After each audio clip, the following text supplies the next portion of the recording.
اور ایک دن رات کو چہرے پہ نقاب ڈال کے نا تو مسجد کی گلیاں گھوم رہے تھے عمر فاروق. ایک گلی سے گزر رہے تھے تو ایک بوڑھی اماں بیٹھی ہے خیمے میں. بوڑھی کچھ چہرے سے پریشان لگتی ہے.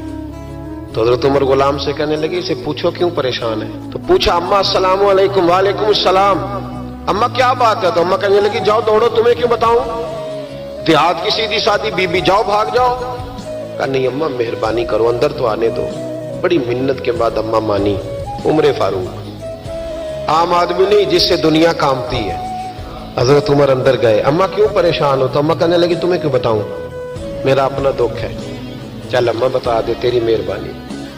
تو اماں کہنے لگی میں ایک بیوہ ہوں، بے اولاد ہوں، کوئی میرا سہارا نہیں. مجھے عمر فاروق سے بڑی شکایت ہے. میرے اوپر 25 دینار کا قرضہ چڑھ گیا ہے اور 3 دن ہو گئے میں نے روٹی نہیں کھائی، اور عمر نے میری خبر نہیں لی. حضرت عمر کو پتہ چل گیا اللہ وارث ہے، اس کا کوئی 2 4 10 ہزار ووٹ کوئی نہیں. ایک کو میکے سے 6 مربے نہیں لے کے آئی، ایک اکیلی تنہا. حضرت عمر فاروق رضی اللہ تعالیٰ عنہ کہنے لگے اماں عمر سے شکوہ ہے؟ کہاں؟ جناب عمر کہتے ہیں میں نے ایک جملہ کہا تو اماں نے تو مجھے لاجواب کر دیا. میں نے کہا اماں عمر کو کیا پتا کہ تو بھوکی ہے اور مقروض ہے، اسے کیا خبر؟ تو اماں کہنے لگی کیا کہا تم نے؟ عمر کو خبر نہیں، اسے پتا نہیں؟ تو عمر سے کہو نا چھوڑ دے حکومت، اس کے حوالے کرے جو خبر رکھ سکتا ہے. کیوں بیٹھا ہے پھر؟ ہمارے حکمران کہتے ہیں ابھی میں صدمے میں ہوں، نکلوں گا تو بات کروں گا. اماں کہنے لگی نہیں خبر رکھ سکتا تو حکومت کیوں کرتا ہے، چھوڑتا کیوں نہیں؟ تو حضرت عمر کہتے ہیں میں کانپنے لگا. دوڑے گئے جناب عمر. میں نے کہا اس اماں کا 6000 ووٹ نہیں کہ اس کی قدر کی جائے. یہ اماں کوئی بہت آکسفورڈ یونیورسٹی کی ڈگری ہولڈر نہیں کہ اس کی بات مانی جائے کہ لاوارث اور بیوہ بی بی. عمر دوڑے گئے، گھر سے اناج کا تھیلا کندھے پہ رکھا، 25 دینار بھی لیے، پکا پکایا کھانا بھی لیا. خادم کہنے لگا حضور مجھے دے دے میں اٹھا لیتا ہوں. تو حضرت عمر فرمانے لگے چل وعدہ کر قیامت کے دن بھی میرا بوجھ اٹھائے گا. کہنے لگا جی نہیں وہاں نہیں اٹھا سکتا. فرمایا پھر آج بھی نہ اٹھا، مجھے ہی اٹھانے دے، یہ میرا بوجھ ہے تو مجھے ہی. اماں کے سامنے 25 دینار بھی رکھے.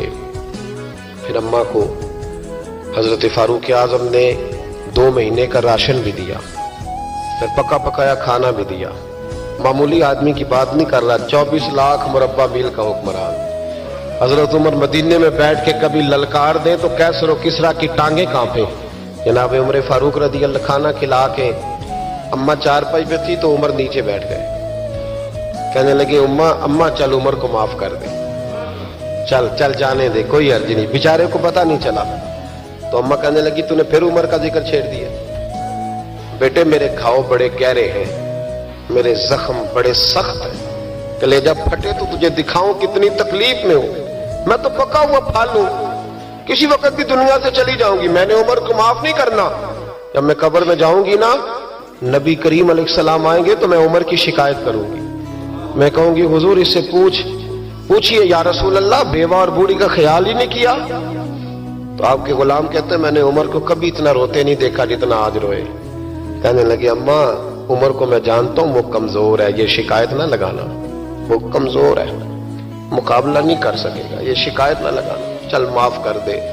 تو اماں کہنے لگی اچھا تو مجھے کچھ اچھا لگتا ہے، جا تیری خاطر عمر کو معاف کیا، تو پیارا لگا ہے، جا معاف کیا، تیری خاطر معاف کیا، تیری خاطر عمر کو معاف کیا. حضرت عمر فاروق کہنے لگے مجھے لکھ کے دو. کون اتنے جتن کرتا ہے؟ کون؟ کسی سے کہنا جا اپنی اماں کو منا لے، تو کہتے ہیں نہیں میری غلطی کوئی نہیں تو مناؤ کس بات پہ. حضرت عمر فاروق کہنے لگے لکھ کے دو، لکھ دو. تو اماں کہنے لگی آپ لکھیں میں سائن کر دیتی ہوں، آپ لکھ دیں میں سائن کرتی ہوں. حضرت عمر نے لکھا فلاں بنت فلاں کو عمر سے شکایت تھی، پھر انہوں نے عمر کو معاف کر دیا. اماں سائن کرنے ہی لگی تھی کہ مولا علی شیر خدا آ گئے، حضرت عبداللہ ابن مسعود آ گئے. اوہو عمر یہاں بیٹھے ہوئے ہو، میں سارے مدینے میں تلاش کر رہا تھا، یہاں بیٹھے ہو، وہ کچھ لوگ ملنے آئے، نکلو. اماں نے سنا کہ یہ عمر تھے تو اماں اٹھ کے کھڑی ہو گئی.